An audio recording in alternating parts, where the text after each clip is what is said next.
राधे राधे, जय श्री कृष्ण।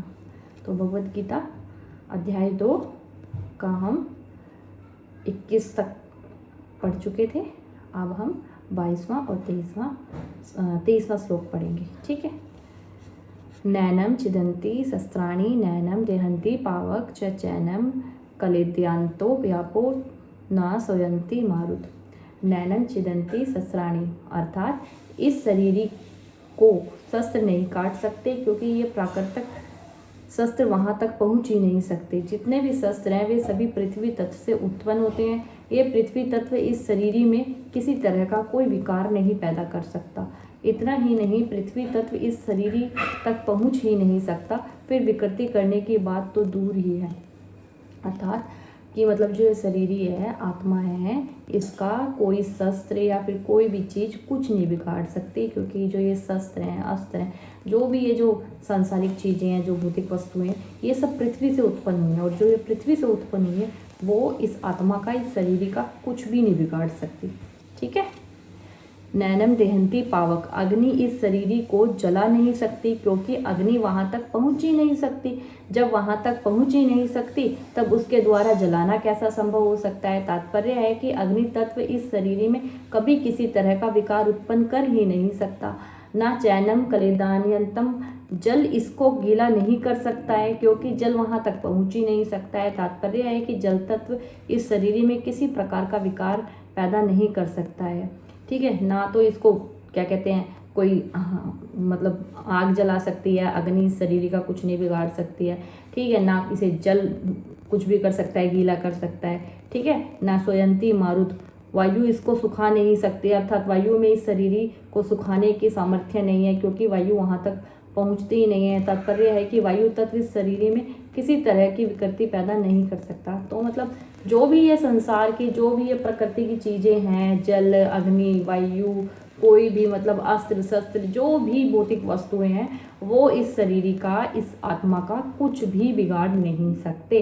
कोई भी चीज़ें इस शरीर में, इस आत्मा में कोई विकृति पैदा नहीं कर सकती हैं।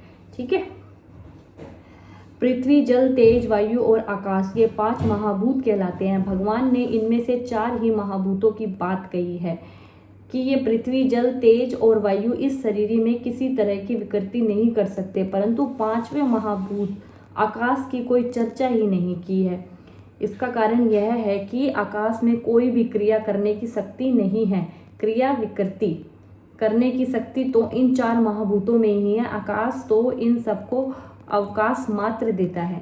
मतलब इस 5 चीज़ों की बात की गई है, पृथ्वी, जल, तेज, वायु और आकाश। तो इसमें जो पृथ्वी, जल, तेज और वायु है, ये मतलब इनका जिक्र किया गया है कि ये कोई भी चीज़ है जो भौतिक संसारिक चीज़ों में हमारा शरीर है, उसमें विकृति पैदा कर सकते हैं, पर जो हमारी शरीर ही है, आत्मा में, उसमें वो कोई विकृति पैदा नहीं कर सकते, उसका कुछ नहीं बिगाड़ सकते। एक 5वां है आकाश। आकाश का इन्होंने जिक्र इसलिए नहीं किया है कि आकाश का इससे है कोई मतलब कोई ऐसी, आकाश के पास ऐसी शक्ति इस तरीके की आत्मा को वो करने की मतलब है नहीं, विकृति पैदा करने की तो इस महाभूत में इसका जिक्र नहीं किया है। तो वो जो आकाश है करता है, उसका भी कार्य है, पर वो अवकाश मात्र देता है। ठीक है। पृथ्वी, जल, तेज और वायु, ये चारों तत्व आकाश से ही उत्पन्न होते हैं, पर वे अपने कारणभूत आकाश में ही किसी तरह का विकार पैदा नहीं कर सकते। अर्थात पृथ्वी आकाश का छेदन नहीं कर सकती, जल गीला नहीं कर सकता, अग्नि जला नहीं सकती और वायु सुखा नहीं सकती। जब ये चारों तत्व अपने कारणभूत आकाश को, आकाश के कारणभूत महातत्व को और महत्व को, के कारणभूत प्रकृति को भी कोई क्षति नहीं पहुंचा सकते, तब प्रकृति से सर्वदा अतीत शरीर तक ये पहुंच ही कैसे सकते हैं। तो इन गुणयुक्त पदार्थों की उन निर्गुण तत्व में पहुंच ही कैसे हो सकती है। मतलब ये जो चीज़ें हैं ये आकाश, मतलब आकाश तक नहीं पहुंच सकती, आकाश का कुछ नहीं बिगाड़ सकती हैं। तो फिर ये भी बोला है कि इनका लिंक यहाँ तक है, आकाश तक नहीं है। तो ये शरीर, तो आकाश का भी शरीर से इस तरीके का जो उसमें विकृति पैदा कर सके, ऐसा कोई लिंक नहीं बनेगा। ठीक है। इन गुणयुक्त पदार्थों की उस निर्गुण तत्व में पहुंच ही कैसे हो सकती है, नहीं हो सकती। शरीर ही नित्य तत्व है। पृथ्वी आदि चारों तत्वों को इसी से सत्ता स्फूर्ति मिलती है। मतलब जो शरीर है, आत्मा है, वो एक नित्य तत्व है जो सदा रहता है। वो कभी भी नष्ट नहीं होता। जो पृथ्वी आदि है, ये चारों तत्व बताए हैं, इसी से सत्ता स्फूर्ति मिलती है। इसमें इस तरह आत्मा का इनको ना स्फूर्ति मिलती है। जैसे एक शरीर रूपी से अब हम शरीर के जरिए ही भगवान की भगवत प्राप्ति कर सकते हैं, पर लेकिन खाली हम आत्मा से नहीं कर सकते हैं।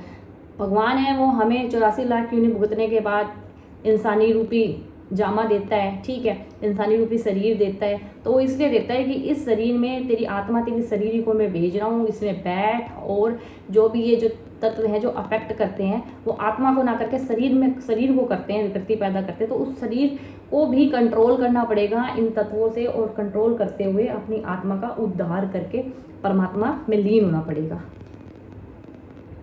ठीक है, तो ये अब हम कहाँ थे, ठीक है। तो उसको ये कैसे विकृत कर सकते हैं? यह शरीर ही सर्वव्यापक है और पृथ्वी आदि चारों तत्व व्याप्त हैं, अर्थात शरीर के अंतर्गत हैं।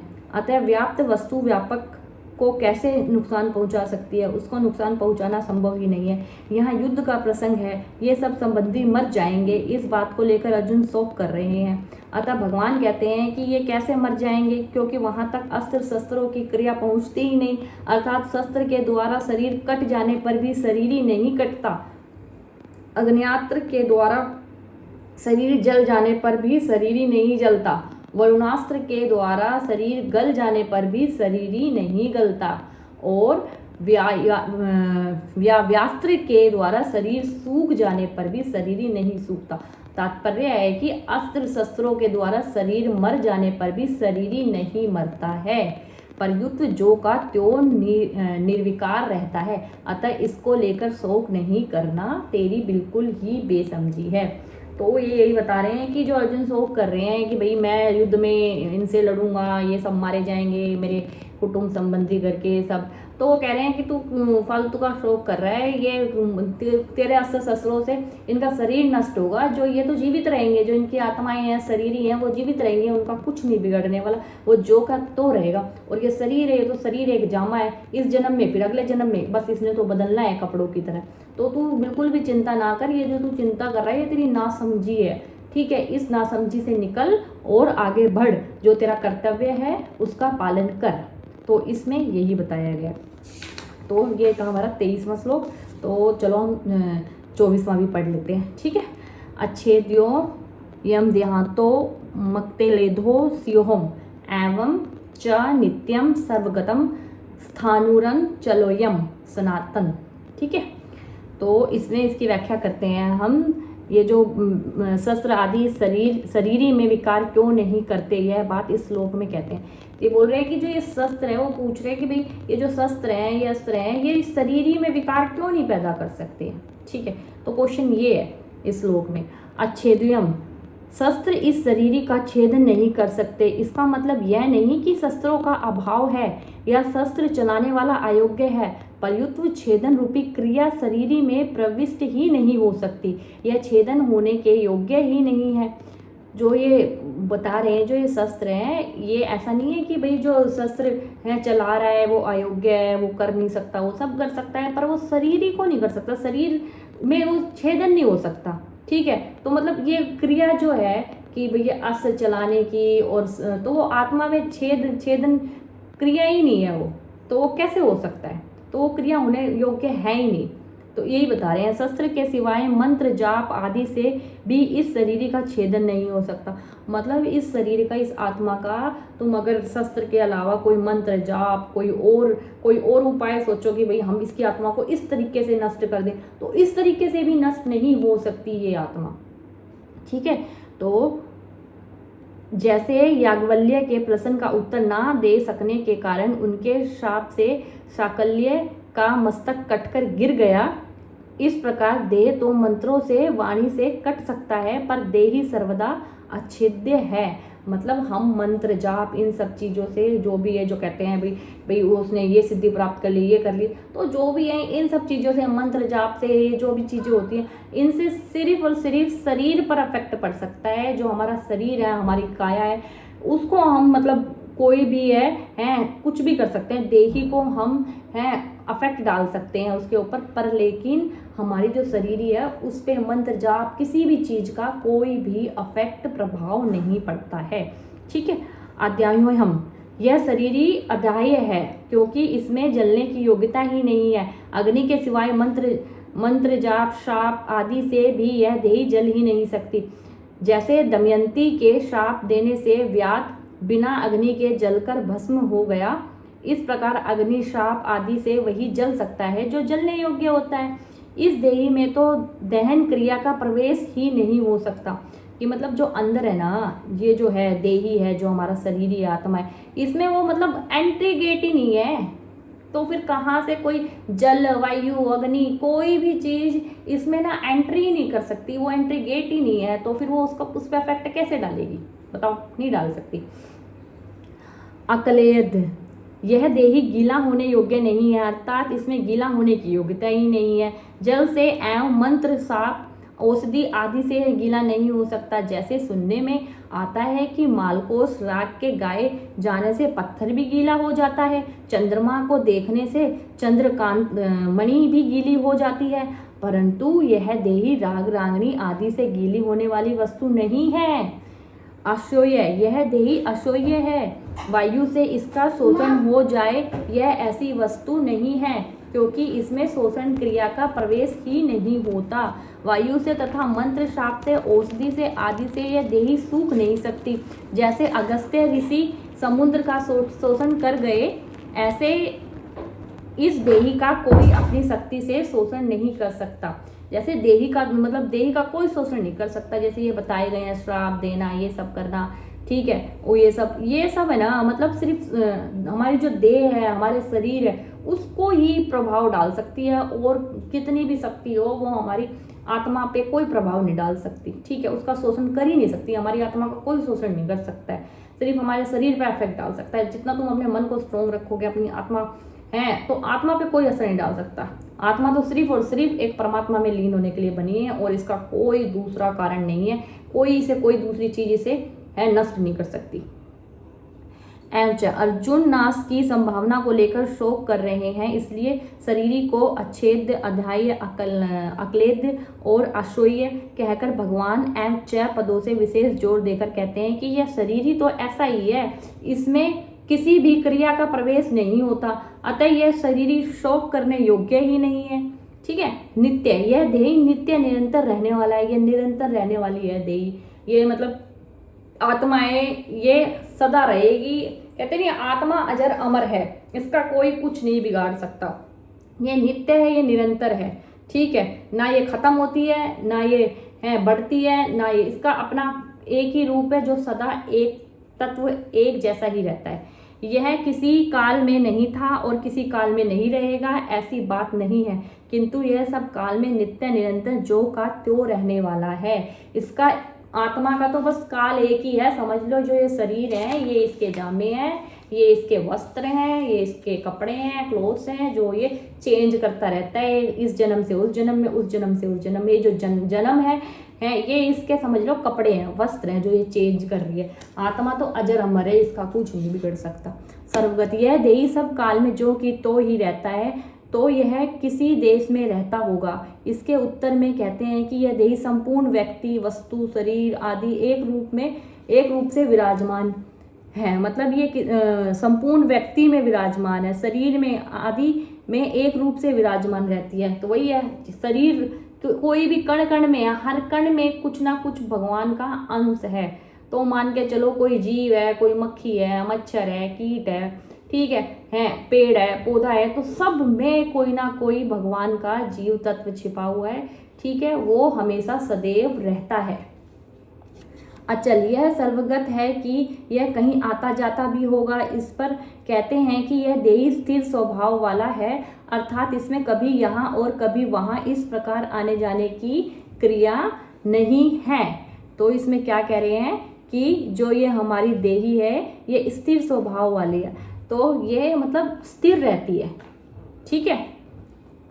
स्थाणु, यह स्थिर स्वभाव वाला है, कहीं आता जाता नहीं है, बात ठीक है, पर इसमें कंपन तो होता होगा। जैसे वृक्ष एक जगह ही रहता है, कहीं भी आता जाता नहीं, पर वह एक जगह रहता हुआ ही हिलता है। ऐसे ही इस देही में भी हिलने की क्रिया होती होगी। इसके उत्तर में कहते हैं कि यह देही स्थाणु है, अर्थात इसमें हिलने की क्रिया नहीं है।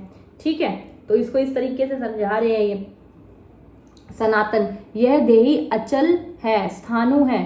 सनातन में क्या, सनातन का अर्थात क्या, इस क्या हम बता रहे हैं सनातन में, कि सनातन में क्या बताया गया है देही को लेके। यह देही अचल है, स्थाणु है, यह बात तो ठीक है, पर यह कभी पैदा भी होता होगा। इस पर कहते हैं कि यह सनातन है, अनादि है, सदा से है, यह किसी समय नहीं था, ऐसा संभव ही नहीं है। मतलब ये स्थिर है, ये ऐसा नहीं है कि आएगी जाएगी, ये स्थाणु है, अचल है, ये कहीं नहीं आती जाती, ये कहीं नहीं, ये सदा, इस भगवान ने इस लोक में एक बार भेज दी तो भेज दी, ये रहेगी, सदा रहेगी। ठीक है, ये मतलब इसका वही है, जो ये शरीर है, ये जन्म है, ये एक तरीके से इसका बदलाव है कि भाई हाँ, पर वो आत्मा का जो का तो रहता है, उसका इतना भी कुछ प्रभाव नहीं पड़ता, वो बस अपनी जगह स्थिर रहती है, कुछ नहीं करती, बस स्थिर रहती है। और बाकी जो जन्म है, बस जन्म चेंज होते रहते हैं, पर आत्मा स्थिर रहती है। विशेष बात, यह संसार अनित्य है, एक क्षण भी स्थिर रहने वाला नहीं है, परंतु जो सदा रहने वाला है, जिसमें कभी किंचित मात्र भी परिवर्तन नहीं होता, उस देही की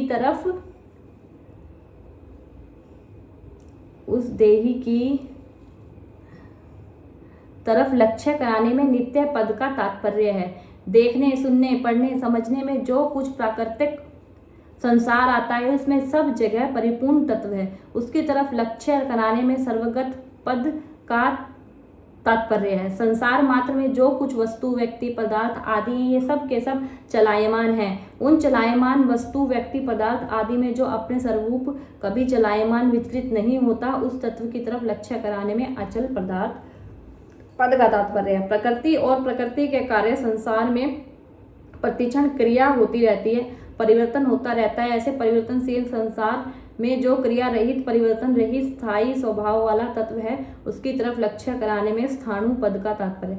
मतलब बस सब कुछ है संसार में, सारी चीजें बदलती हैं, सब बदलती हैं, बस एक ही चीज है जो स्थाणु अचल, जिसके लिए उपयोग हुआ है, वो हमेशा अचल रहती है, स्थाणु रहती है, उसका कुछ नहीं बिगड़ता, वो कहीं आती जाती नहीं है, कहीं नहीं है, पास उसका ये है कि स्थिर रहती है।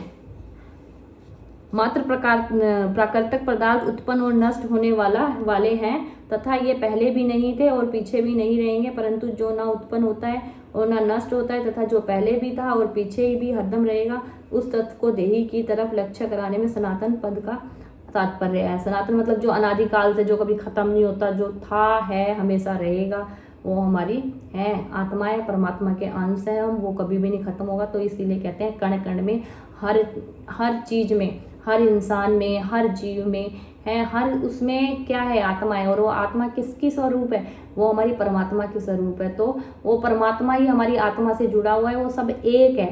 ठीक है, वो ये जो हम सब हैं, ये हम उसी का रूप है, तो वो रूप कभी खत्म नहीं हो सकता, परमात्मा का रूप कभी नहीं खत्म हो सकता। और हम कौन है, हम उसके ही अंश हैं, तो वो खत्म नहीं हो सकता, तो हम भी खत्म नहीं हो सकते। तो इसका कहने का तात्पर्य ये है। उपयुक्त पांचों विशेषणों का तात्पर्य है कि शरीर संसार के साथ तादात्म्य होने पर भी और शरीरी भाव का अलग